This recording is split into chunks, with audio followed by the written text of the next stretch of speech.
നമ്മളിപ്പോൾ കാണുന്നത് രണ്ട് പ്രശ്നങ്ങളാണ്. ഡോക്ടർ ഭീംറാവ് അംബേദ്കറിനെ വെറും ഒരു സമുദായത്തിൻ്റെ, ദളിത് സമുദായങ്ങളുടെ, ഡിപ്രസ് ക്ലാസ്സസിൻ്റെ പോലുമല്ല, അതിൽ നിന്നും ചുരുക്കി ദളിത് സമുദായത്തിൻ്റെ ഒരു നേതാവായി റിഡ്യൂസ് ചെയ്യാനുള്ള, അതാണ്, ഒരു സംശയവുമില്ല. പക്ഷെ അതിൽ മാത്രം ഒതുക്കി നിർത്താനുള്ള എത്രയോ വർഷങ്ങളായി വലിയൊരു ശ്രമം നടക്കുകയാണ്. ഈ ഭരണഘടനയുടെ ഡ്രാഫ്റ്റിംഗ് കമ്മിറ്റിയുടെ ചെയർമാൻ ഡോക്ടർ അംബേദ്കർ ആയിരുന്നു എന്ന് നമുക്ക് എല്ലാവർക്കും അറിയാം. പക്ഷെ കുറച്ച് നാളായി ഈ സംഘപരിവാർ ശക്തികൾ ഈ ഭരണഘടനയെ ഡ്രാഫ്റ്റ് ചെയ്തത് ഡോക്ടർ അംബേദ്കർ അല്ല, ഈ ബനഗാൾ നരസിംഹറാവു, BN റാവു എന്ന് പറഞ്ഞ 32 വർഷം ഇവിടെ സ്വാതന്ത്ര്യ സമരം നടന്നുകൊണ്ടിരുന്നപ്പോൾ ബ്രിട്ടീഷുകാരെ ഇന്ത്യൻ സിവിൽ സർവീസ് ICSൽ വളരെ ലോയൽ ആയി സെർവ് ചെയ്ത BN റാവു ആണ് ഈ ഭരണഘടനയുടെ യഥാർത്ഥത്തിലുള്ള ഓത്തർ. അംബേദ്കർ അല്ല എന്നുള്ള വളരെ വളരെ സത്യവിരുദ്ധവും തെറ്റായിട്ടും മെലിഷ്യസുമായിട്ടുള്ള ഒരു നാരറ്റീവ് അതും ഇങ്ങനെ ഡെവലപ്പ് ചെയ്തുകൊണ്ടിരിക്കുകയാണ്. ഇതിൻ്റെ പുറകിൽ എന്താണെന്നുള്ളതാണ് നമുക്ക് മനസ്സിലാക്കേണ്ടത്. ഇത് തീരെ ശരിയല്ല. ഈ ഭരണഘടനയുടെ ആത്മാവിനെ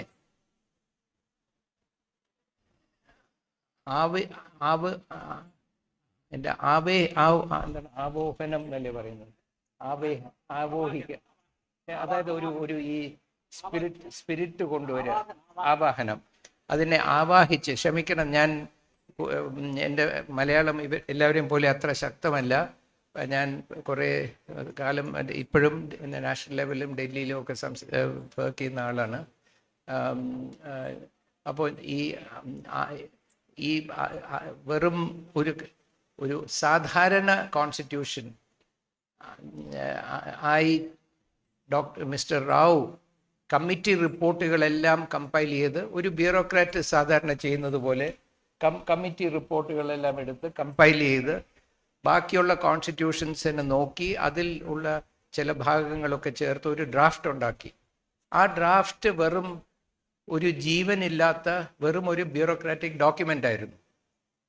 ആ ഡോക്യുമെൻറ്റിലേക്ക് ജനങ്ങളുടെ ശബ്ദം, അതിൻ്റെ ആത്മാവായി ആവാഹിച്ചു കൊണ്ടുവന്നത് ഡോക്ടർ അംബേദ്കറാണ്. ഈ കോൺസ്റ്റിറ്റ്യൂഷൻ, നമ്മുടെ ഭരണഘടന ആക്കിയത്, ഈ ഭരണഘടനയ്ക്ക് ഒരു ദർശനം കൊടുത്തത്, ദൃഷ്ടി കൊടുത്തത്, ഇന്ന് ലോകം മുഴുവൻ അത് വിഖ്യാതമാണെങ്കിൽ അത് ഡോക്ടർ അംബേദ്കർ ട്രാൻസ്ഫോം ചെയ്ത ആ കോൺസ്റ്റിറ്റ്യൂഷനാണ് വാസ്തവത്തിൽ ഇന്ന് നമ്മുടെ മുമ്പിൽ നിൽക്കുന്നത്. എങ്ങനെയാണ് എന്നുള്ളതിനെക്കുറിച്ച് ഞാൻ കുറച്ച് ഡീറ്റെയിൽഡായിട്ട് ഞാൻ സംസാരിക്കാൻ ആഗ്രഹിക്കുന്നു. അത് നമ്മൾ മനസ്സിലാക്കി കഴിഞ്ഞാൽ ഈ കോൺസ്റ്റിറ്റ്യൂഷന് വെറും ഒരു ഭരണ സംവിധാനമായിട്ടല്ല നമ്മൾ കാണേണ്ടത്. ബാക്കി എല്ലാ രാജ്യങ്ങളിലും കോൺസ്റ്റിറ്റ്യൂഷൻ എന്ന് വെച്ചാൽ ഒരു അഡ്മിനിസ്ട്രേറ്റീവ് ഡോക്യുമെൻറ്റ്, ഒരു basic document establishing the state ആയിട്ടാണ് കാണുന്നത്. പക്ഷേ ഇന്ത്യൻ കോൺസ്റ്റിറ്റ്യൂഷൻ ബാബാ സാഹബ് അംബേദ്കർ അതിനെ ട്രാൻസ്ഫോം ചെയ്തിട്ട് ഈ ലോകത്ത് മറ്റൊരു കോൺസ്റ്റിറ്റ്യൂഷൻ ഇല്ലാത്ത ഒരു special character and special role doctor Ambedkar ഇതിന് കൊടുത്തു. അതെന്താണെന്ന് നമ്മൾ മനസ്സിലാക്കണം. ഭരണഘടന വെറും ഒരു അഡ്മിനിസ്ട്രേറ്റീവ് ഡോക്യുമെൻ്റ് ആണോ, എന്തെങ്കിലും ആണോ എന്നുള്ളതാണ് നമ്മൾ പരിശോധിക്കേണ്ടത്. അപ്പോൾ ഞാൻ തുടങ്ങാൻ പോകുന്നത് ഈ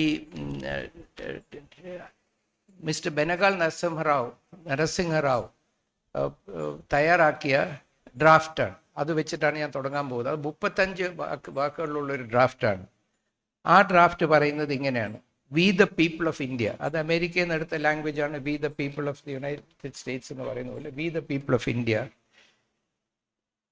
seeking to promote the common good, ഒരു പൊതു നന്മ പ്രൊമോട്ട് ചെയ്യാൻ വേണ്ടി, seeking to promote the common good, do hereby through our chosen representatives enact, adopt and give to ourselves this constitution. 35 വാക്കുകളാണ്. ഞങ്ങൾ ഇന്ത്യയുടെ ജനങ്ങൾ ഈ കോൺസ്റ്റിറ്റ്യൂഷനെ ഇനാക്ട് ചെയ്യുന്നു, അഡോപ്റ്റ് ചെയ്യുന്നു. ഇത് മാത്രമാണ് നമ്മുടെ പ്രിയാമ്പിൾ. ബെനഗാൾ നരസിംഹറാവു ഉണ്ടാക്കിയ പ്രിയാമ്പിൾ. ഈ പ്രിയാമ്പിളാണ് ബാബാ സാഹേബ് അംബേദ്കറിൻ്റെ ചെയർമാൻഷിപ്പിലുള്ള ഡ്രാഫ്റ്റിംഗ് കമ്മിറ്റിക്ക് BN റാവു കൊടുത്തത്. അതിൻ്റെ ഹിസ്റ്ററി നമ്മൾ നോക്കിക്കഴിഞ്ഞാൽ, ആ ഹിസ്റ്ററിയിലേക്ക് ഞാൻ പോകുന്നില്ല. ഇത് ഈ വാക്കുകളൊക്കെ ഇദ്ദേഹം മറ്റ് ഭരണഘടനകളിൽ നിന്നൊക്കെ എടുത്തിട്ടാണ് ഈ 35 വാക്കുകൾ ഉണ്ടാക്കിയത്. അത് വെറും ഒരു അഡ്മിനിസ്ട്രേറ്റീവ് സ്റ്റേറ്റ്മെൻ്റാണ്, അല്ലാതെ ഇതിൽ യാതൊരു പൊളിറ്റിക്കൽ ഐഡിയോളജിക്കൽ വിഷൻ ഇല്ല ഈ 35 വാക്കുകളിൽ. ഇതിനെ ഡോക്ടർ അംബേദ്കർ മാറ്റിവെക്കുന്നു, നിഷേധിക്കുന്നു. എന്നിട്ട് ഫെബ്രുവരി 6-ാം തീയതി 1948 ഡോക്ടർ അംബേദ്കർ ഒരു പുതിയ ആമുഖം പ്രിയാമ്പിൾ എഴുതിയുണ്ടാക്കുന്നു. എന്നിട്ട് ആ ഡ്രാഫ്റ്റിംഗ് കമ്മിറ്റിയിൽ അത് പ്രസന്റ് ചെയ്യുന്നു. അതാണ് വാസ്തവത്തിൽ കുറച്ച് വെള്ളം ചേർത്തുവെങ്കിലും അതാണ് ഇന്ന് ഈ ഭരണഘടനയുടെ ആമുഖം. ഡോക്ടർ അംബേദ്കർ ഉണ്ടാക്കിയ, ഈ ബെനഗാൾ നരസിംഹറാവു ഉണ്ടാക്കിയ ആമുഖമല്ല. അതിനെ പൂർണ്ണമായി കളഞ്ഞിട്ട് ഒരു പുതിയ ആമുഖം ഡോക്ടർ അംബേദ്കർ ഉണ്ടാക്കി. ആദ്യം ഞാൻ ഡോക്ടർ BR അംബേദ്കർ ഉണ്ടാക്കിയ ആമുഖത്തിനെ വായിക്കാം, എന്നിട്ട് നമുക്ക് ഇപ്പോഴുള്ള കോൺസ്റ്റിറ്റ്യൂഷനെ വായിക്കാം. അത് തമ്മിൽ നേരിയ വ്യത്യാസമേ ഉള്ളൂ, പക്ഷേ വളരെ വളരെ പ്രമുഖമായിട്ടുള്ള വ്യത്യാസങ്ങളുണ്ട്, പക്ഷെ നേരിയ വ്യത്യാസങ്ങളാണ്. ഡോക്ടർ അംബേദ്കറിൻ്റെ ഡ്രാഫ്റ്റ് ഇങ്ങനെയാണ് പറയുന്നത്: V the people of India, നമ്മൾ ഇന്ത്യയുടെ ജനങ്ങൾ, having solemnly resolved to constitute India into a sovereign independent state and to secure, ഇതിലേക്ക് ഞാൻ കുറച്ചുകൂടെ ആഴത്തിൽ പോകും, and to secure to or promote among all its citizens justice, social, economic and political. ഇതൊക്കെ അംബേദ്കറാണ് എഴുതുന്നത്. Liberty of thought, expression, belief, faith, worship, vocation, association and action. Equality of status and of opportunity. And fraternity, assuring the dignity of every individual without distinction of caste or creed.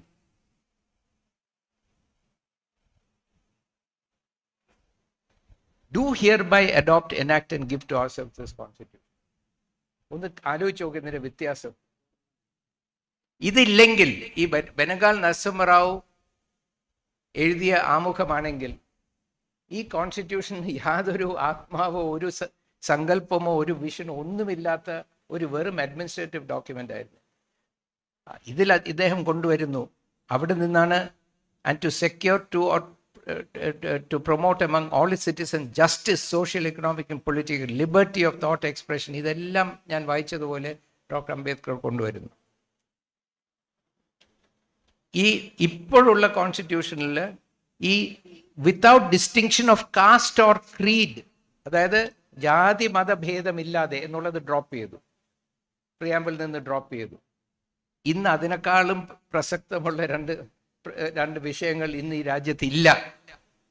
Doctor അംബേദ്കറിന്റെ draft നമ്മൾ accept ചെയ്തിരുന്നെങ്കിൽ ഇദ്ദേഹം എന്ത് ചെയ്യുന്നു, dignity ആയിട്ട് ബന്ധപ്പെടുത്താണ് doctor Ambedkar discrimination.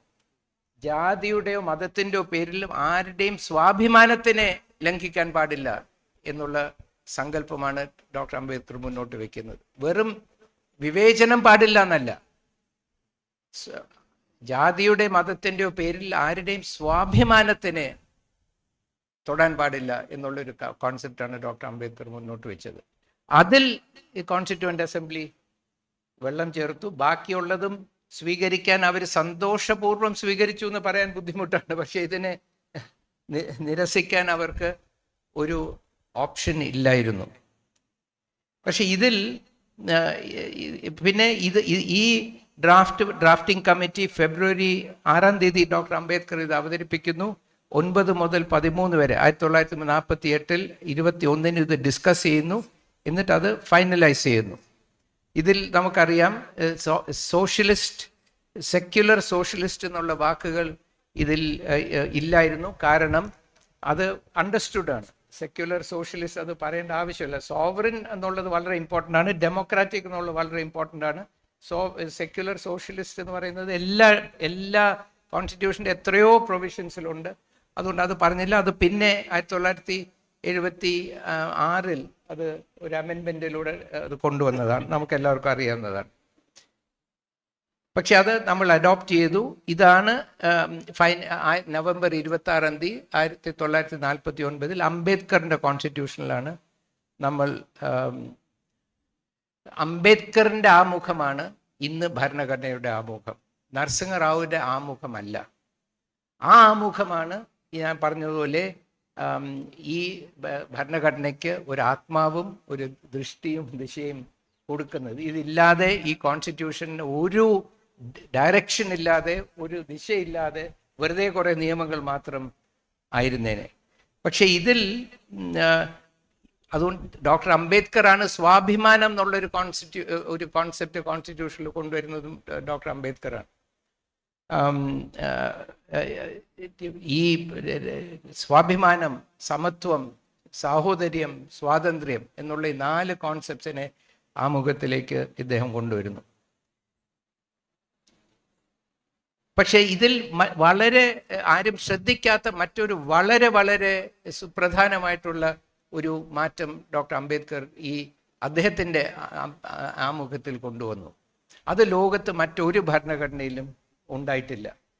എന്താണ് ആ ഒരു contribution doctor അംബേദ്കറിൻ്റെ?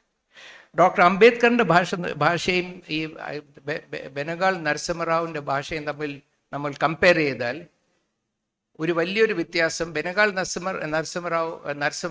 Narasimha Rao പറയുന്നു, ബാക്കി ഭരണഘടനകൾ പറയുന്നു we the people of India, ഈ കോൺസ്റ്റിറ്റ്യൂഷനെ ഞങ്ങൾ സ്ഥാപിക്കുന്നു എന്നാണ് പറയുന്നത്. ഇത് അവസാനം ഞങ്ങൾ അഡോപ്റ്റ് ചെയ്യുന്നു, എനാക്ട് ചെയ്യുന്നു എന്ന് അംബേദ്കറിന്റെ കോൺസ്റ്റിറ്റ്യൂഷൻ്റെ അവസാനവും പറയുന്നുണ്ട്. അതൊരു അഡ്മിനിസ്ട്രേറ്റീവ് റിക്വയർമെന്റ്, അത് ചെയ്തേ പറ്റൂ. പക്ഷേ ഡോക്ടർ അംബേദ്കർ പറയുന്നത് എന്താണ്? V the people of India having solemnly resolved to constitute India into a sovereign democratic republic എന്ന് പറയുന്നു. അപ്പൊ ഇത് നമ്മൾ നോക്കിയാൽ നമ്മൾ മനസ്സിലാക്കുന്ന, ഇത് നമ്മൾ ഇന്ത്യയെ സ്ഥാപിക്കുന്നു എന്നല്ല പറയുന്നത്. ഇന്ത്യയെ നിർമ്മിക്കാൻ നമ്മൾ ഇന്ത്യയിലെ ജനങ്ങൾ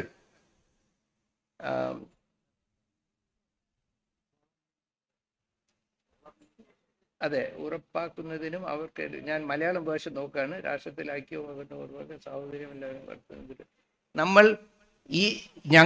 നമ്മൾ ഇന്ത്യയിലെ ജനങ്ങൾ ദൃഢനിശ്ചയം ചെയ്യുന്നു എന്നാണ് പറയുന്നത്. ഒരു പുതിയ ഇതുണ്ട്, ഇവിടെയുണ്ട്. ഈ ദൃഢനിശ്ചയം ചെയ്യുന്നു എന്ന് പറയുന്നത് നിങ്ങളുടെ ID കാർഡിലുണ്ട്. നിങ്ങൾക്ക് ID കാർഡിൽ നോക്കിയാൽ കാണാം. ഈ ഭാരതത്തിനെ സ്ഥാപിക്കുന്നു, ഇന്ത്യയെ സ്ഥാപിക്കുന്നു എന്നല്ല പറയുന്നത്. ഒരു ഇന്ത്യയെ നിർമ്മിക്കാൻ ഞങ്ങൾ നിശ്ചയിച്ചിരിക്കുന്നു എന്നാണ് പറയുന്നത്. ഇതൊരു പുതിയ വിപ്ലവത്തിൻ്റെ പ്രഖ്യാപനമാണ്, ഒരു ഡിക്ലറേഷൻ ഓഫ് എ റെവല്യൂഷനാണ്.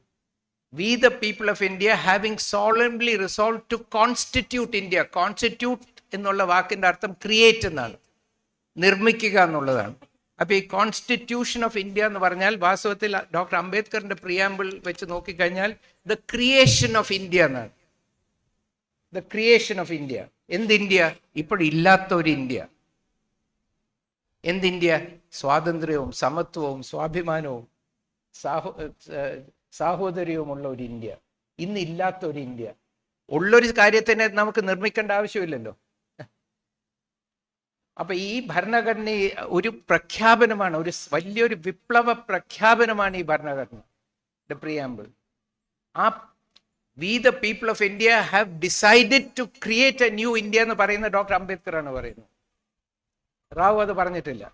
വേറെ ഒരു കോൺസ്റ്റിറ്റ്യൂഷൻ എൻ്റെ അറിവിൽ ആ സമയത്തുള്ള കോൺസ്റ്റിറ്റ്യൂഷനിൽ ഒരു കോൺസ്റ്റിറ്റ്യൂഷൻ അങ്ങനെ പറയുന്നില്ല.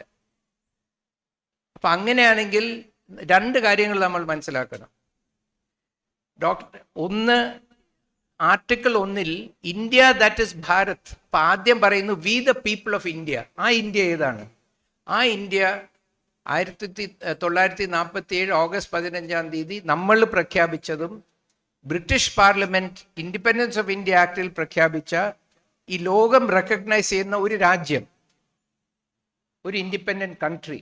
V the people of that independent country called India. അതാണ് ആദ്യത്തെ റെഫറൻസ് ഇന്ത്യ എന്നുള്ളത് ഈ ആമുഖത്തിൽ. രണ്ടാമത്തെ റെഫറൻസ് എന്താണ്? We have resolve to create India, to constitute India. ഞങ്ങൾ ഒരു പുതിയ ഇന്ത്യ ഉണ്ടാക്കാൻ തീരുമാനിച്ചു എന്നുള്ളൊരു നമ്മൾ സാധാരണ ജനങ്ങൾ എന്നുള്ളൊരു. അപ്പൊ രണ്ട് ഇന്ത്യ അവിടെ വരുന്നു. ഒന്ന് ഈ നിയമപരമായി നിലനിൽക്കുന്ന രാജ്യം, രണ്ട് നമ്മൾ ഉണ്ടാക്കാൻ പോകുന്ന രാഷ്ട്രം. സമത്വത്തിലും സാഹോദര്യത്തിലും സ്വാഭിമാനത്തിലും നിലനിൽക്കുന്ന ഒരു ഇന്ത്യ, സെക്യുലറിസം സോഷ്യലിസത്തിൽ നിലനിൽക്കുന്ന അടിസ്ഥിതമായിട്ടുള്ള ഒരു ഇന്ത്യ. ആ ഇന്ത്യയെ ഈ രാജ്യത്തിനെ പുതിയൊരു ഇന്ത്യ ആക്കി മാറ്റാനുള്ള ഒരു പ്രഖ്യാപനമാണ് ഈ ഭരണഘടനയുടെ ആമുഖം എന്ന് ഡോക്ടർ അംബേദ്കർ മാത്രം അതിനെ ട്രാൻസ്ഫോം ചെയ്തു, അതിനെ മാറ്റിയെടുത്തു. അങ്ങനെ കാണുമ്പോൾ നമ്മൾ മനസ്സിലാക്കുന്നത് ഇത് വെറും ഒരു അഡ്മിനിസ്ട്രേറ്റീവ് ഡോക്യുമെൻ്റ് അല്ല. അഡ്മിനിസ്ട്രേറ്റീവ് ഡീറ്റെയിൽസ് ഒക്കെ ഉണ്ട്. ഇന്ത്യ എന്താണ്, സർക്കാർ, കേന്ദ്ര സർക്കാർ, യൂണിയൻ സർക്കാർ, സ്റ്റേറ്റ് സർക്കാർ, അതെല്ലാം ഉണ്ട്. ജുഡീഷ്യറി, എല്ലാ കാര്യങ്ങളും ഉണ്ട്, അതില്ലാതെ ഇല്ല. പക്ഷെ ഇത് ഒരു കോൺസ്റ്റിറ്റ്യൂഷൻ ഒരു സമരഭൂമിയാണ്, ഒരു സൈറ്റ് ഓഫ് സ്ട്രഗിളാണ്. ഈ രാജ്യത്ത് ഇതിനു മുമ്പ് ചരിത്രത്തിൽ ഒരിക്കലും സമത്വം, സ്വാതന്ത്ര്യം, സാഹോദര്യം, സ്വാഭിമാനം ഗ്യാരണ്ടി ചെയ്യുന്ന ഒരൊറ്റ ഡോക്യുമെൻറ്റും ഒരു ചാർട്ടറും ഒരു ഡോക്യുമെൻ്റ് ഓഫ് ഗവർണൻസ് ഒരിക്കലും ഉണ്ടായിട്ടില്ല. അങ്ങനത്തെ ഒരു ഇന്ത്യ ഇല്ല. അത് ഉണ്ടാക്കണം. അത് ഉണ്ടാക്കാനുള്ള ഒരു പ്രോജക്റ്റാണ് ഈ കോൺസ്റ്റിറ്റ്യൂഷൻ. കോൺസ്റ്റിറ്റ്യൂഷൻ സമരഭൂമിയാണ്. അതുകൊണ്ടാണ് അവസാനത്തെ കോൺസ്റ്റിറ്റ്യൂവൻ്റ് അസംബ്ലിയിലെ സ്പീച്ചിൽ ഡോക്ടർ അംബേദ്കർ പറയുന്നത് ഇനി നിങ്ങൾ സമരം ചെയ്യേണ്ടത് ഈ കോൺസ്റ്റിറ്റ്യൂഷൻ്റെ ഉള്ളിലാണ്. എന്നുവെച്ചാൽ ഞാൻ ഇതിനെ ഒരു സമരഭൂമിയാക്കി മാറ്റി. ഈ സമരം ചെയ്യാനുള്ള ആയുധങ്ങൾ നിങ്ങൾക്ക് തന്നു. ഇനി നിങ്ങൾ ഈ ആയുധം എടുത്ത് ഈ പുതിയ ഇന്ത്യയെ നിർമ്മിക്കണം. അപ്പൊ ഈ പുതിയ ഇന്ത്യയുടെ പ്രഖ്യാപനം കഴിഞ്ഞിട്ടാണ് article 1 India that is Bharat എന്ന് പറയുന്നത്. അപ്പൊ ആ ഇന്ത്യ ഏതാണ്? പുതിയ ഇന്ത്യയാണ്. അപ്പൊ ഭാരത് ഏത്? India that is Bharat, Bharat that is India എന്നല്ല, India that is Bharat, new India that is Bharat. അപ്പൊ അവിടെ ഭാരത് എന്ന് പറയുന്ന ഈ പുതിയ ഇന്ത്യയെ കുറിച്ചാണ് നമ്മൾ ഈ ഭാരതം എന്ന് പറയുന്നത്. അല്ലാതെ പഴയ ഭാരതമല്ല, മഹാഭാരതത്തിലെ ഭാരതമല്ല, ഇൻഡോ ആര്യന്മാരുടെ ഭാരതമല്ല. നമ്മൾ ഈ ജനങ്ങൾ ഉണ്ടാക്കാൻ പോകുന്നു എന്ന് പ്രഖ്യാപിച്ച സ്വാതന്ത്ര്യത്തിലും സമത്വത്തിലും സാഹോദര്യത്തിലും സ്വാഭിമാനത്തിലും നിലനിൽക്കുന്ന ഗ്യാരണ്ടി ചെയ്യുന്ന ആ പുതിയ ഇന്ത്യ, ആ പുതിയ ഇന്ത്യയാണ് ദാറ്റ് ഇസ് ഭാരത് എന്ന് പറയുന്നത്. അല്ലെങ്കിൽ നമ്മൾ ഇത് പഴയ ഭാരതാണെന്ന് കണ്ടാൽ നമ്മൾ ഈ പ്രിയാമ്പിളിനെ ഡിലീറ്റ് ചെയ്യാണ്, അതിന് ഒരു അർത്ഥശൂന്യമാക്കുക. അപ്പൊ ഈ സമരഭൂമിയെ മാറ്റിയിട്ട് ഈ പഴയ ഭാരതത്തിന്, വർണ്ണവ്യവസ്ഥയിൽ അധിഷ്ഠിതമായിട്ടുള്ള പഴയ ഭാരതത്തിന്, നമുക്ക് രണ്ട് മോഡൽസ് ഉണ്ടായിരുന്നു. ഒരു ബ്രിട്ടീഷുകാരുടെ ഒരു മോണാർക്കി, കുറെ മോഡേൺ ഐഡിയാസ് ഉണ്ടായിരുന്ന ഒരു മോണാർക്കി, പക്ഷേ അൾട്ടിമേറ്റ്ലി ഒരു ഡിക്റ്റേറ്റർഷിപ്പ്, ഒരു മോണാർക്കി. മറ്റു സൈഡിൽ ഈ വർണ്ണവ്യവസ്ഥ. അതുകൊണ്ട് ഡോക്ടർ അംബേദ്കർ ഇതിനു മുമ്പ് 20 വർഷം മുമ്പ്, ഈ കോൺസ്റ്റിറ്റ്യൂഷൻ 20 വർഷം മുമ്പ് കോൺസ്റ്റിറ്റ്യൂവൻ്റ് അസംബ്ലിയിൽ, ഫസ്റ്റ് റൗണ്ട് ടേബിൾ കോൺഫറൻസിൽ 1930 ഒരു memorandum on behalf of depress classes present ചെയ്തു. ആ കോൺഫറൻസിൽ ഡോക്ടർ അംബേദ്കർ പറഞ്ഞു, ഇന്ത്യയെ ഭരിക്കാൻ പോകുന്നത് ബ്രിട്ടീഷുകാർ പോയി കഴിഞ്ഞാൽ ഒരു അരിസ്റ്റോക്രസി ആൻഡ് ഒരു ഓളിഗാർക്കി ആയിരിക്കുമെന്ന് പറഞ്ഞു. ഓളിഗാർക്കി എന്ന് വെച്ചാൽ എന്താണ്? മോണോ ആർക്കി എന്ന് വെച്ചാൽ ആർക്കി എന്ന് വെച്ചാൽ ഭരണം എന്നാണ്. മോണോ ആർക്കി എന്ന് വെച്ചാൽ ഒരാളുടെ ഭരണം. ഓളിഗോസ് എന്ന് വെച്ചാൽ സ്മോൾ നമ്പർ എന്നാണ്. ഇപ്പൊ കെമിസ്ട്രിയിൽ നമ്മൾ പറയുമല്ലോ, ഒരു കെമിസ്ട്രി പ്രൊഫസർ എന്നോട് പറഞ്ഞു തന്നു, പോളിസാക്കറൈഡ് എന്ന് വെച്ചാൽ കുറേ സാക്കറൈഡ്. മോണോസാക്കറൈഡ് എന്ന് വെച്ചാൽ ഒരു സാക്കറൈഡ്. ഇവിടെ ഇരിക്കുന്ന വിദ്യാർത്ഥികൾക്ക് അറിയാം, മോണോസാക്കറൈഡ് എന്ന് വെച്ചാൽ ഒരു സാക്കറൈഡ്. ഓളിഗോ സാക്കറൈഡ് എന്ന് വെച്ചാൽ ഫ്യൂ സാക്കറൈഡ്സ്. അപ്പോൾ ഓളിഗോ ആർക്കി എന്ന് വെച്ചാൽ കുറച്ച് ആൾക്കാരുടെ ഭരണം. അപ്പോൾ ഡോക്ടർ അംബേദ്കർ പറഞ്ഞു, ബ്രിട്ടീഷുകാർ പോയി കഴിഞ്ഞാൽ ഇന്ത്യയിൽ ഉണ്ടാകാൻ പോകുന്നത് കുറച്ച് ആൾക്കാരുടെ ഭരണമാണ്, ഒരു ഓളിഗാർക്കിയുടെ ഭരണമാണ്. അതായത് ഇവിടുത്തെ പ്രബല സമുദായങ്ങളുടെ ഭരണമാണ്, ഇവിടെ ഡിക്റ്ററ്റോറിയൽ ഭരണമാണ് ഉണ്ടാകാൻ പോകുന്നത്. വേറെ ആർക്കും അവർ അവസരം കൊടുക്കില്ല, അവർ സ്റ്റേറ്റിനെ മൊണോപ്പൊളൈസ് ചെയ്യും. അപ്പൊ ഇന്ത്യയിൽ നോക്കിക്കഴിഞ്ഞാൽ 4 ചെറിയ സമുദായങ്ങളിൽ നിന്നാണ് 90% 95% എല്ലാ ടോപ്പ് പൊസിഷൻസും എല്ലാ മേഖലയിലും. ഏത് റോഡ് നോക്കിയാലും ബിൽഡിംഗ് നോക്കിയാലും എന്ത് നോക്കിയാലും അവരുടെ പേരിലേ ഉള്ളൂ. എഴുത്തുകാരായാലും സിനിമാക്കാരായാലും ആരായാലും കുറച്ച് പേരുടെ കയ്യിലാണ് മുഴുവൻ പവർ നാഷണൽ ലെവലിൽ. 4 കമ്മ്യൂണിറ്റീസാണ്. ഏത് കമ്മ്യൂണിറ്റീസാണ് അവരുടെ പേരെന്താണെന്ന് പ്രസക്തിയില്ല, പക്ഷെ 4 ചെറിയ കമ്മ്യൂണിറ്റീസാണ്. കേരളത്തിൽ 3 കമ്മ്യൂണിറ്റീസ്, ഒരു കമ്മ്യൂണിറ്റിയും അവരുടെ ഡിസെൻഡൻസ് ആണെന്ന് ഏകപക്ഷീയമായി ക്ലെയിം ചെയ്യുന്ന വേറെ 2 കമ്മ്യൂണിറ്റീസ്. ഈ 3 കമ്മ്യൂണിറ്റീസിൻ്റെ കയ്യിലാണ് എല്ലാ പവറും ഇരിക്കുന്നത്. കേരളത്തിൽ നിന്ന് ഉദാഹരണത്തിന് 18 പേര് സുപ്രീം കോർട്ടിൽ പോയിട്ടുണ്ട്, കേരളത്തിലെ മലയാളി ജഡ്ജസ്. അതിൽ 2 ദളിത്തും 2 മുസ്ലിമും ഒഴിച്ചു കഴിഞ്ഞാൽ 14 പേരും ഈ 3 കമ്മ്യൂണിറ്റീസിനാണ്. ഇന്ന് വരെ കേരളത്തിൽ ഒരു ഷെഡ്യൂൾ കാസ്റ്റ് ചീഫ് സെക്രട്ടറി ഉണ്ടായിട്ടില്ല, ഒരു ഷെഡ്യൂൾ കാസ്റ്റ് മിനിസ്റ്റർ ഉണ്ടായിട്ടില്ല, ഷെഡ്യൂൾ ട്രൈബ് മിനിസ്റ്റർ ഉണ്ടായിട്ടില്ല, ഷെഡ്യൂൾ ട്രൈബ് ചീഫ് സെക്രട്ടറി ഉണ്ടായിട്ടില്ല. ഇന്ന് വരെ കേരളത്തിൽ ഒരു മലയാളി മുസ്ലിം ചീഫ് സെക്രട്ടറി ഉണ്ടായിട്ടില്ല. ഇന്ന് വരെ ഒരു ഈഴവ അല്ലെങ്കിൽ ഏതെങ്കിലും പിന്നോക്ക സമുദായത്തിൽ നിന്ന് ഒരു സുപ്രീം കോടതി ജഡ്ജ്, മുസ്ലിം ഒഴികെയുള്ള ഏതെങ്കിലും പിന്നോക്ക സമുദായത്തിന് ഒരൊറ്റ സുപ്രീം കോടതി ജഡ്ജ് ഉണ്ടായിട്ടില്ല 75 വർഷം കഴിഞ്ഞു. ഈ ലിസ്റ്റ് അനന്തമാണ്.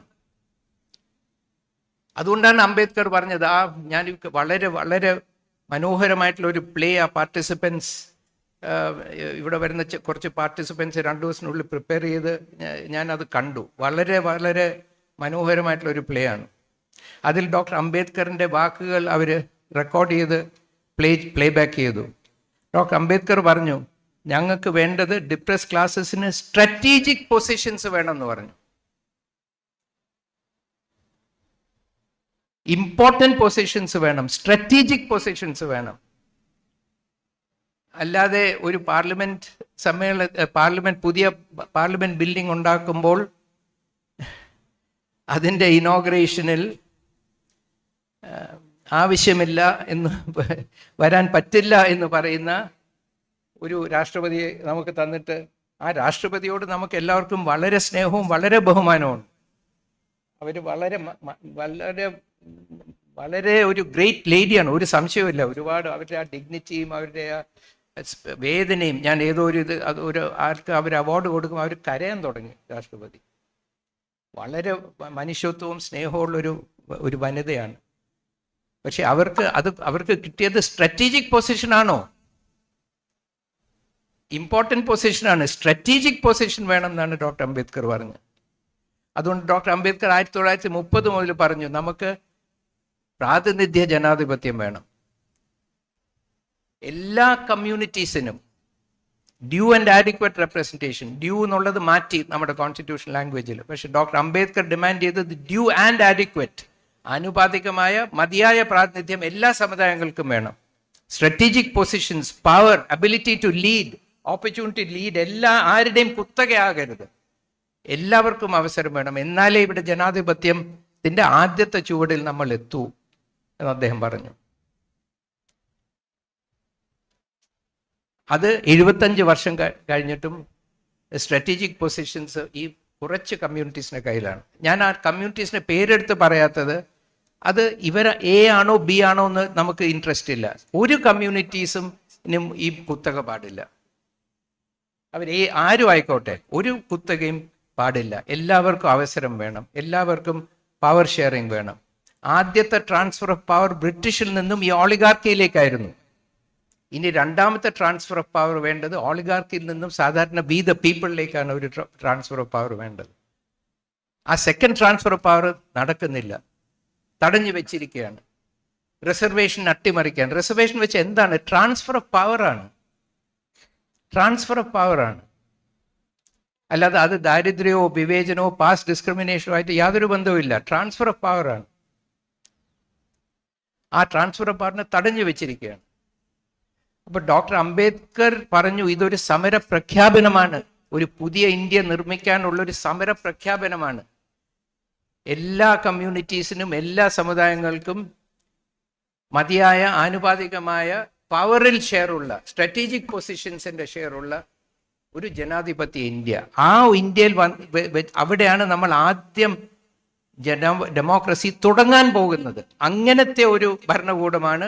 ഇന്ത്യ എങ്ങനെ പോകണം, ഇന്ത്യയുടെ പോളിസീസ് എന്തായിരിക്കണം എന്ന് നമ്മൾ തീരുമാനിക്കാൻ പോകുന്നത്. 19-ാം നൂറ്റാണ്ടിൽ ഇന്ത്യയിൽ വലിയൊരു ആൻറ്റി കാസ്റ്റ് സ്ട്രഗിൾ നടന്നു. 10-20-25 വലിയ മഹാന്മാരായ നേതാക്കന്മാർ, ആൻറ്റി കാസ്റ്റ് സ്ട്രഗിൾ എന്ന് പറഞ്ഞ് ഫൂലെ മുതൽ ഇങ്ങോട്ട് ഒരുപാട് ആൾക്കാർ, സഹോദരൻ അയ്യപ്പനും അംബേദ്കറും വരെ വലിയ നിര ആൾക്കാർ ഇന്ത്യ മുഴുവനും വർണ്ണവ്യവസ്ഥയ്ക്കെതിരെ വലിയൊരു മൂവ്മെന്റ് ഉണ്ടായി. അതിൻ്റെ ഒരു കൾമിനേഷനായിരുന്നു 1936 ഡോക്ടർ അംബേദ്കറിൻ്റെ വളരെ ചരിത്രപരമായ ആഹ്വാനം, അനൈഹിലേറ്റ് കാസ്റ്റ്. കാസ്റ്റ് എന്ന് വെച്ചാൽ വർണ്ണവ്യവസ്ഥ, അനൈഹിലേറ്റ് വർണ്ണവ്യവസ്ഥ. പക്ഷെ വർണ്ണവ്യവസ്ഥ എന്താണ് എന്നുള്ള കാര്യത്തിനെ കുറിച്ച് തന്നെ വലിയ തെറ്റിദ്ധാരണ ഉണ്ടാക്കി 1950 ഈ ഓളിഗാർക്കി പവറിൽ വന്ന പിന്നെ ഇന്ന് നമുക്ക് ഈ വർണ്ണവ്യവസ്ഥയെക്കുറിച്ച് സംസാരിക്കാൻ ഇടമില്ല. സൈലൻസ് ചെയ്തിരിക്കുകയാണ്. 19-ാം നൂറ്റാണ്ടിൽ മറ്റൊന്നിനെ കുറിച്ചും ഒരു ഡിസ്കഷൻ നടന്നില്ല. ഇന്ന് നമുക്ക് അതിനെക്കുറിച്ച് അതില്ല എന്ന് നമ്മളോട് പറയുകയാണ്. പക്ഷെ അതുണ്ട് എന്ന് നമുക്ക് എല്ലാവർക്കും അറിയാം. അതുകൊണ്ടാണ് ഈ കണക്കുകൾ, ഇതില്ലായിരുന്നെങ്കിൽ ഈ കണക്കുകൾ എങ്ങനെ നിലനിൽക്കും? പക്ഷെ ഇതിനെ ചോദ്യം ചെയ്യാൻ നമുക്ക് ഇടമില്ല. അനൈഹിലേറ്റ് കാസ്റ്റ് എന്ന് അംബേദ്കർ പറഞ്ഞു, വർണ്ണവ്യവസ്ഥയെ ഇല്ലാതാക്കുക എന്ന് പറഞ്ഞു. പക്ഷെ ഇല്ലാതാക്കി എന്താണ്? ആന്റി കാസ്റ്റ് മൂവ്മെന്റിനെ ഇല്ലാതാക്കി, അനൈഹിലേറ്റ് ചെയ്തു, ഉന്മൂലനം ചെയ്യുക, ഇല്ലാത്ത ഉന്മൂലനം ചെയ്യുക എന്ന് പറഞ്ഞു. ഉന്മൂലനം ചെയ്തെന്തിനാണ്? കാസ്റ്റിനെ അല്ല, വർണ്ണവ്യവസ്ഥയല്ല, ആന്റി കാസ്റ്റ് മൂവ്മെന്റിനെ ഉന്മൂലനം ചെയ്തു. അത് ചെയ്യാൻ വേണ്ടി വലിയ തോതിൽ എന്താണ് കാസ്റ്റ് എന്നുള്ള ഒരു വലിയ കൺഫ്യൂഷൻ ഉണ്ടാക്കിയിരിക്കുകയാണ്. ഇപ്പം ഈ സോഷ്യൽ റെവല്യൂഷൻ എന്ന് വെച്ചാൽ കാസ്റ്റ് മാത്രമല്ല, ജെൻഡർ ഇക്വാളിറ്റി വേണം, ഇക്കണോമിക് ഇക്വാളിറ്റി വേണം, പൊളിറ്റിക്കൽ ഇക്വാളിറ്റി വേണം. ഡോക്ടർ അംബേദ്കർ പറഞ്ഞു പൊളിറ്റിക്കലി എല്ലാവർക്കും ഒരു മൂല്യവും, ഒരാൾക്കൊരു മൂല്യമുണ്ട്, പക്ഷേ സാമൂഹികമായും സാമ്പത്തികമായും അത് അത്യാവശ്യമാണെന്ന് പറഞ്ഞു. പക്ഷെ ഇതിനെ എന്തുകൊണ്ടാണ് ഡോക്ടർ അംബേദ്കർ അനൈഹിലേറ്റ് കാസ്റ്റ് എന്നുള്ളതിന് പ്രാതിനിധ്യം കൊടുത്തത്, പ്രയോറിറ്റി കൊടുത്തത് എന്ന് വെച്ചാൽ അതാണ് ഇതിൻ്റെ fundamental basis.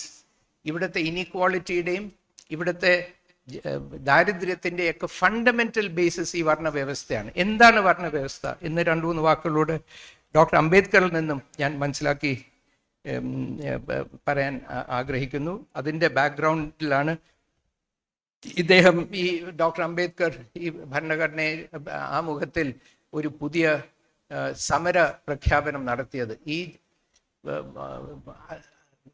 Feudal cast, gender discrimination എല്ലാം ഇല്ലാതാക്കുന്ന ഒരു വലിയൊരു വിപ്ലവത്തിൻ്റെ തുടക്കം ഈ ആമുഖത്തിൽ കൊണ്ടുവന്നത്. പലപ്പോഴും പറയുന്നത് നമ്മൾ ജാതിയെ കാണുന്നത് വളരെ പ്രത്യക്ഷമായി കാണുന്നില്ലല്ലോ എന്ന് പലരും പറയും. ബ്രിട്ടീഷുകാർ ഇന്ത്യ ഭരിക്കുമ്പോൾ ഇവിടെ വന്നാൽ സാഹിബ്മാർ വളരെ 3-5 സാഹിബ്മാരെ ഉണ്ടായിരുന്നുള്ളൂ. സാഹിബ്മാരും കാണുന്നില്ല. എവിടെയാണ് ബ്രിട്ടീഷ് ഭരണം എന്ന് ചോദിക്കുന്ന പോലെയാണ്. പക്ഷെ അവിടെ റെസിഡൻസിയിലൊരു സാഹിബ് ഇരിപ്പുണ്ട്. ഇവിടെ രാജാവിന് വെള്ളം കുടിക്കണമെങ്കിൽ സാഹിബ് അപ്രൂവ് ചെയ്താലേ വെള്ളം കുടിക്കാനൊക്കെ ഉള്ളൂ. പക്ഷെ നമ്മൾ സാഹിബ്മാരെ കാണുന്നുണ്ടോ? കാണുന്നില്ല. അതുപോലെയാണ് ഇന്ന് വർണ്ണവ്യവസ്ഥ. എവിടെയും കാണാനില്ല, പക്ഷെ എല്ലായിടത്തും ഉണ്ട്, സർവ്വവ്യാപിയാണ്. എന്താണ് ഈ വർണ്ണവ്യവസ്ഥ? അപ്പോൾ അത് വളരെ ബ്രീഫായിട്ട് നമ്മൾ ഈ ചെയറിൽ വളരെ ഡീപ്പായിട്ട് എക്സാമിൻ ചെയ്യുന്നതാണ്. ഇതൊരു ശരിക്കൊരു അംബേദ്കർ ചെയറാണെങ്കിൽ ഈ അനൈഹിലേഷൻ ഓഫ് കാസ്റ്റ് ആയിരിക്കണം ഇതിൻ്റെ വളരെ വലിയൊരു ഇമ്പോർട്ടൻറ്റ് കമ്പോണൻറ്റ്. അങ്ങനെയാണെങ്കിൽ എന്താണ് കാസ്റ്റ് നമ്മൾ മനസ്സിലാക്കണം. അപ്പം ഞാൻ വാദിക്കുന്നത് കാസ്റ്റ് എന്ന് പറഞ്ഞാൽ, ഞാനൊരു നിയമ വിദ്യാർത്ഥിയാണ്, കോൺസ്റ്റിറ്റ്യൂഷണൽ ലോ ആണ് എൻ്റെ ഏരിയ. എനിക്ക് ഇൻട്രസ്റ്റ് ഉള്ളത് കോൺസ്റ്റിറ്റ്യൂഷണൽ റൈറ്റ്സ് ആണ്. ഈ ബാബാ സാഹേബ് അംബേദ്കറിൻ്റെ കോൺസ്റ്റിറ്റ്യൂഷൻ ആദ്യമായി നമുക്ക് റൈറ്റ്സ് തരുന്നു, എല്ലാ വ്യക്തികൾക്കും തുല്യ അവകാശം തരുന്നു. അപ്പൊ ആ പെർസ്പെക്റ്റീവിൽ നോക്കുമ്പം ഈ ജാതി വ്യവസ്ഥ എന്താണെന്ന് വളരെ ക്ലിയർ ആവും. ആദ്യം ജാതിയും വർണ്ണം തമ്മിലുള്ള വ്യത്യാസം നമ്മൾ മനസ്സിലാക്കണം. അത് നാരായണ ഗുരുവിൽ നിന്ന് മനസ്സിലാക്കാം. നാരായണ ഗുരു പറയുന്നു ജാതി എന്ന് വെച്ചാൽ ജന്മരീതിയാണ്. അതിൻ്റെ അർത്ഥം, ആ വാക്കിൻ്റെ അർത്ഥം തന്നെ ജന്മരീതി എന്നാണ്. ജൻ പ്ലസ് കത്തിൻ, ജന്മരീതി എന്നാണ്. അതുകൊണ്ടാണ് ഗുരു പറയുന്നത് ഒരു ജാതി മനുഷ്യന്. സഹോദരൻ പറയുന്നു ജാതി വേണ്ട മനുഷ്യന്. പക്ഷെ ഗുരു പറയുന്നു ഒരു ജാതി മനുഷ്യൻ എന്ന് വെച്ചാൽ ഒരു യോനി ഒരു ആകാരം.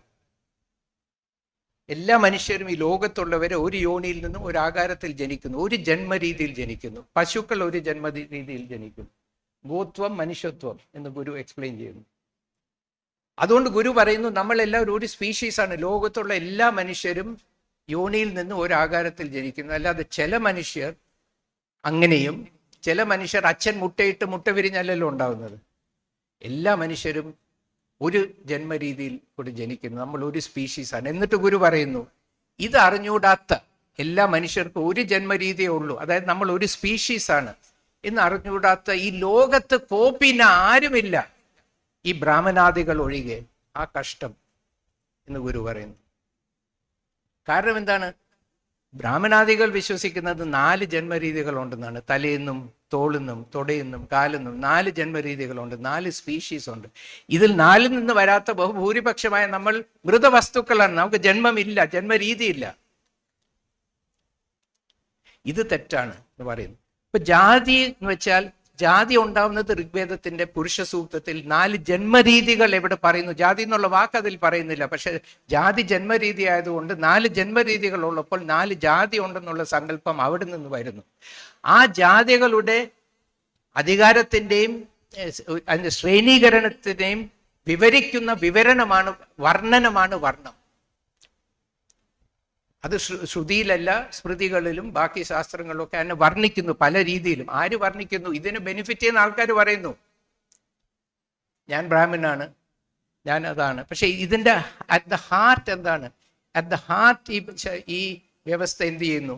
ഈ വർണ്ണ വ്യവസ്ഥ, ജാതി വ്യവസ്ഥ ഒന്ന് തന്നെയാണ്. ജാതിയും വർണ്ണ വ്യവസ്ഥയും 4 ജന്മരീതികളുണ്ട്, ജന്മമില്ലാത്ത ആൾക്കാരുണ്ട്.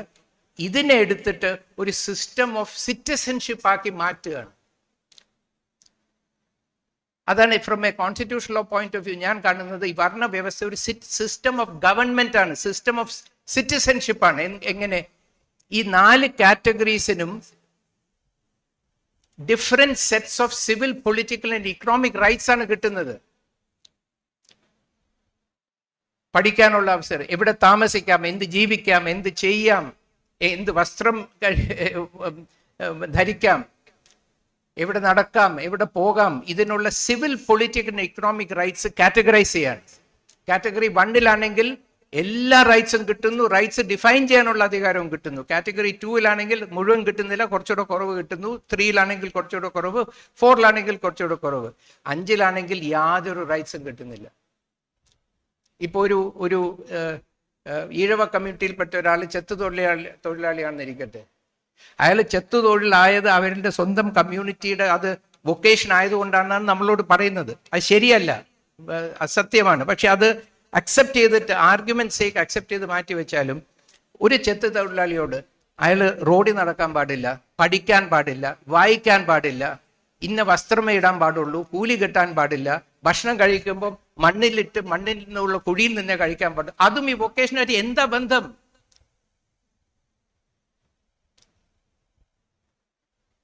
മറിച്ച് അത് ശരിക്കും വൊക്കേഷനിലായിരുന്നെങ്കിൽ അയാൾ വായിച്ച് കുറച്ചുകൂടെ നല്ല രീതിയിൽ എങ്ങനെ ചെത്ത് ചെയ്യാമെന്ന് പഠിക്കാനൊരു അവസരം കിട്ടില്ലേ? അയാൾക്ക് റോഡിൽ കൂടെ നടക്കാമെങ്കിൽ അയാൾ ചെത്ത് ചെയ്യാൻ കുറച്ചുകൂടെ വേഗം എത്താൻ ഒക്കില്ലേ? അപ്പൊ ഈ civil and political rights, whether Pulaya, Sambava, Ezhava, ഏത് കമ്മ്യൂണിറ്റി ആയാലും ഈ സിവിൽ ആൻഡ് പൊളിറ്റിക്കൽ റൈറ്റ്സ് എടുത്ത് കളയുന്നതും അവരുടെ വൊക്കേഷനായിട്ട് യാതൊരു ബന്ധവുമില്ല.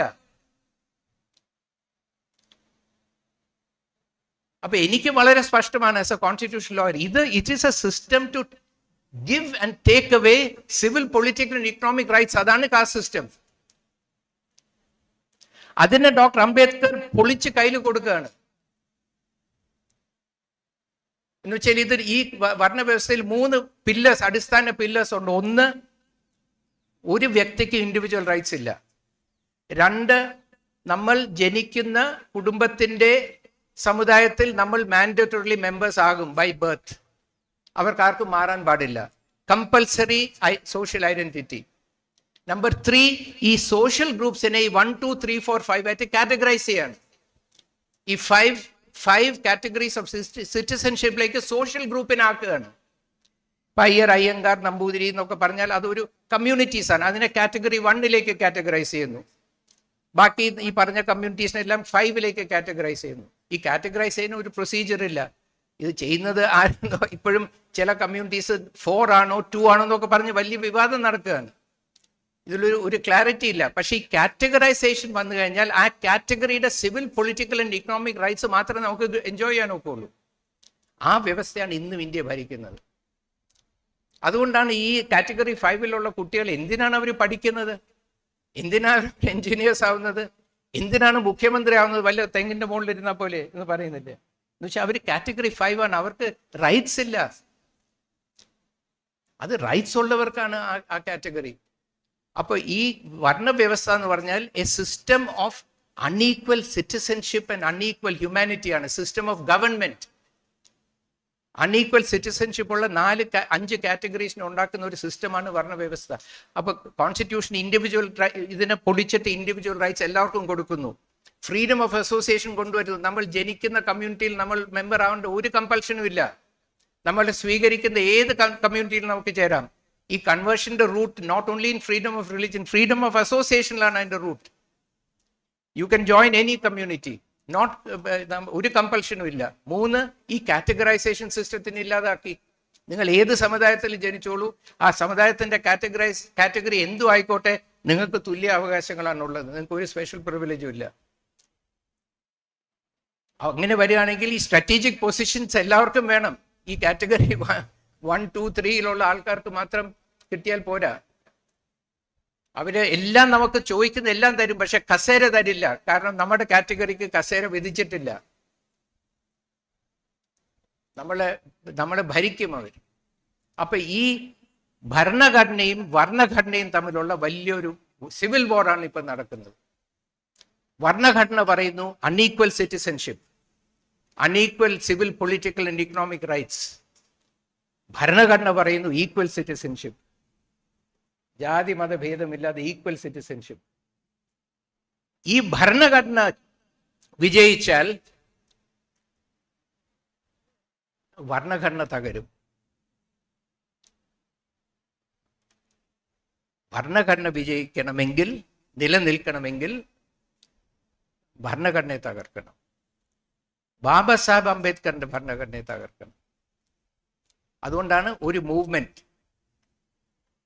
റീറ്റെയിൻ സവർണ സുപ്രീമസി, RSS, റീറ്റെയിൻ സവർണ സുപ്രീമസി എന്നുള്ള ഒരു പ്രസ്ഥാനം 100 വർഷമായി പ്രവർത്തിക്കുന്നു. 100 വർഷത്തിൽ കൂടുതൽ ഈ പ്രസ്ഥാനമുണ്ട്. ഒരു ഫോർമൽ ഷേപ്പ് അവർക്ക് കിട്ടുന്നത് 1 നൂറ്റാണ്ടായി. പക്ഷെ അവരുടെ റിയൽ ഉദ്ദേശം റീറ്റെയിൻ സവർണ സുപ്രീമസിയാണ്. സവർണ എന്ന് വെച്ചാൽ എന്താണ്? ഈ അൺഈക്വൽ സിറ്റിസൺഷിപ്പിന്റെ വ്യവസ്ഥയെ മെയിൻറ്റെയിൻ ചെയ്യണം. ബാബാ സാഹേബ് അംബേദ്കർ നമ്മളോട് പറയുന്നത് എന്താണ്? Equal humanity and equal citizenship. എല്ലാവർക്കും ജാതി മതഭേദമില്ലാതെ, including savarnas, including members of the oligarchy. എല്ലാവർക്കും. നമ്മൾ ആരുടെ എതിരല്ല, ഒരു സമുദായത്തിന്റെ എതിരല്ല. നമ്മൾ ഈ അൺഈക്വൽ സിറ്റിസൺഷിപ്പിന്റെ വ്യവസ്ഥയ്ക്കെതിരാണ്, സമുദായങ്ങൾക്കെതിരല്ല. എല്ലാ സമുദായങ്ങൾക്കും അതിന്റെ പോസിറ്റീവ് ആൻഡ് നെഗറ്റീവ് ഫാക്ട്സ് ഉണ്ട്. എല്ലാവർക്കും അവരുടെ മതങ്ങളുണ്ട്, വിശ്വാസങ്ങളുണ്ട്. അതിലൊന്നും നമ്മൾ എതിർക്കുന്നില്ല, ക്രിട്ടിസൈസ് ചെയ്യുന്നില്ല. ഞാൻ ഒരിക്കലും ആരെയും ക്രിട്ടിസൈസ് ചെയ്യുന്നില്ല. പക്ഷെ നമുക്ക് അക്സെപ്റ്റ് ചെയ്യാൻ ഒക്കാത്തത് ഈ സിസ്റ്റം, വ്യവസ്ഥ, അൺഈക്വൽ സിറ്റിസൺഷിപ്പിന്റെ വ്യവസ്ഥയാണ്. അത് നമുക്കിപ്പോൾ ഒരു ഭരണഘടന ഡോക്ടർ അംബേദ്കർ തന്നിരിക്കുന്നു. നമുക്കൊരു ഇങ്ങനത്തെ ഈക്വൽ സിറ്റിസൺഷിപ്പും ഈക്വൽ ഹ്യൂമാനിറ്റി ഉള്ള ഒരു പുതിയൊരു ഭാരതം, പുതിയൊരു ഇന്ത്യ നിർമ്മിക്കണം എന്നുള്ളൊരു മാൻഡേറ്റ് നമുക്ക് തന്നിരിക്കുന്നു ഡോക്ടർ അംബേദ്കർ. ആ മാൻഡേറ്റിനെയാണ് നമ്മൾ ഫുൾഫിൽ ചെയ്യേണ്ടത്. ഈ ചെയർ അതിൽ വലിയൊരു പങ്ക് വഹിക്കണം. ഈ ബോധവൽക്കരണം ഉണ്ടാകണം. നമ്മൾ എന്തിനെതിരെ ഫൈറ്റ് ചെയ്യുന്നു? നമ്മൾ ഫൈറ്റ് ചെയ്യുന്നത് ഒരു സിസ്റ്റം ഓഫ് അൺഈക്വൽ സിറ്റിസൺഷിപ്പിൻ്റെ എതിരാണ് നമ്മൾ ഫൈറ്റ് ചെയ്യുന്നത്, ഒരു മതത്തിൻ്റെ എതിരെയല്ല. മതത്തിനൊക്കെ ഉപയോഗിച്ച് എല്ലാ ഡിക്റ്ററ്റോറിയൽ സിസ്റ്റംസും മതത്തിനെ ഉപയോഗിച്ച് ജസ്റ്റിഫൈ ചെയ്യും. ദൈവമാണ് എന്നെ രാജാവാക്കിയത്, എൻ്റെ മകനെ രാജാവാക്കാൻ പോകുന്നത് എന്നൊക്കെ പറയും. അതിനൊക്കെ നമ്മൾ ഡിസ്റിഗാർഡ് ചെയ്യുക. ഞാൻ മതത്തിൻ്റെ എക്സ്പെർട്ട് അല്ല, അതിനെ മാറ്റിവെക്കുക. നമ്മളുടെ civil, political and economic rights as equal citizenship തൊട്ട് കളിച്ചാൽ it becomes A legal issue, A citizens issue. അതിനെതിരെ നമുക്ക് ഫൈറ്റ് ചെയ്യണം. And we must, Baba Saheb Ambedkar നമുക്ക് പ്രോമിസ് ചെയ്തിട്ടുള്ള ഒരു ഈക്വൽ സിറ്റിസൺഷിപ്പ് ആൻഡ് ഈക്വൽ ഹ്യൂമാനിറ്റിയുടെ ഉള്ള ഒരു സൊസൈറ്റിയിലേക്ക് നമ്മൾ നീങ്ങണം. ഇത് ചെയ്യണമെങ്കിൽ അവസാനം ഞാൻ പറയാൻ ആഗ്രഹിക്കുന്നത്, നമ്മൾ മനസ്സിലാക്കേണ്ടത് ഈ കോൺസ്റ്റിറ്റ്യൂഷൻ സെൽഫ് എക്സിക്യൂട്ടിംഗ് അല്ല. ഇപ്പം നമ്മൾ ഭക്ഷണം കഴിക്കാൻ പോകുന്നു, ഇനിയിപ്പോൾ താമസിയാതെ ഭക്ഷണം കഴിക്കാൻ പോകും, അവിടെ ഭക്ഷണമൊക്കെ നിരത്തി നന്നായിട്ട് വെച്ചിരിക്കുന്നു. എന്നിട്ട് ഞാൻ പറയുന്നു ഈ ഭക്ഷണമൊക്കെ ഉണ്ട്, പക്ഷെ എൻ്റെ വിശപ്പ് അടങ്ങുന്നില്ലല്ലോ. എന്ത് ഭക്ഷണമാണിത്, എന്ത് ഊണാണിത്, എനിക്ക് വിശക്കുന്നു. പക്ഷെ വിശപ്പ് അടങ്ങണമെങ്കിൽ ആ ഭക്ഷണം എടുത്ത് ഒരു പ്ലേറ്റ് എടുക്കണം, ഭക്ഷണം എടുത്ത് പ്ലേറ്റിൽ വെക്കണം, അതിനെ വായിലോട്ട് വെക്കണം, ചവയ്ക്കണം, വിഴുങ്ങണം. കറക്റ്റായിട്ട് ചെയ്തു കഴിഞ്ഞാൽ നമ്മുടെ വിശപ്പ് അടങ്ങും. എൻ്റെ വിശപ്പ് അടങ്ങണമെങ്കിൽ ഞാൻ ആ ഭക്ഷണം എടുത്ത് ഉപയോഗിക്കണം, വിശപ്പ് അടക്കാൻ വേണ്ടി. അതാണ് നമ്മുടെ ഉത്തരവാദിത്വം, നമ്മുടെ റെസ്പോൺസിബിലിറ്റി. ഡോക്ടർ അംബേദ്കർ, അതിലേക്ക് ഞാൻ പോകുന്നില്ല, 20 വെപ്പൺസ് ഓഫ് കാസ്റ്റ് ഡിസ്ട്രക്ഷൻ കോൺസ്റ്റിറ്റ്യൂഷനിൽ വെച്ചിട്ടുണ്ട്, ഈ വർണ്ണവ്യവസ്ഥയെ ഡിസ്ട്രോയ് ചെയ്യാനുള്ള. പക്ഷെ നമുക്ക് കോൺസ്റ്റിറ്റ്യൂഷൻ തന്നിട്ടുണ്ട്. ഈ 3 പില്ലേഴ്സിനെ തകർക്കുന്നു, 20 ആയുധങ്ങൾ നമുക്ക് തരുന്നു. ഡോക്ടർ അംബേദ്കർ അനൈലേഷൻ ഓഫ് കാസ്റ്റ് എന്നൊരു പ്രസംഗം ചെയ്തിട്ട് റിട്ടയർ ചെയ്തില്ല. 1950 ഉണ്ടാക്കിയ കോൺസ്റ്റിറ്റ്യൂഷൻ്റെ ഉള്ളിൽ ഈ അനൈലേഷൻ ഓഫ് കാസ്റ്റിൻ്റെ എജൻഡ വളരെ ശക്തമായി ഇതിൻ്റെ ഉള്ളിൽ ബിൽഡിൻ ചെയ്തിരിക്കുകയാണ് ഡോക്ടർ അംബേദ്കർ. പക്ഷെ അതിനെ മനസ്സിലാക്കി ഉപയോഗിച്ച് നമ്മൾ ഈ ഡോക്ടർ അംബേദ്കർ സാക്ഷാത്കരിച്ച ഒരു പുതിയ സമൂഹത്തിനെ, equal citizenship and equal humanity എന്നുള്ള തത്വത്തിൽ ഈ ഓളിഗാർക്കിക് ഭരണം അവസാനിപ്പിച്ച് പ്രാതിനിധ്യ ജനാധിപത്യത്തിലൂടെ ട്രാൻസ്ഫർ ഓഫ് പവർ ജനങ്ങൾക്കുണ്ടാക്കി ഒരു ജനാധിപത്യ മതേതരത്വ ഒരു റിപ്പബ്ലിക്കിനെ നമ്മൾ നിർമ്മിക്കണം. അത് നമ്മൾ ചെയ്യും. അതിൽ ഈ ചെയറിന്, ഈ കിലയ്ക്കും വലിയൊരു പങ്കുണ്ടാകും എന്നുള്ള വിശ്വാസത്തോടുകൂടി ഞാൻ എൻ്റെ വാക്കുകൾ ചുരുക്കുന്നു. Thank you.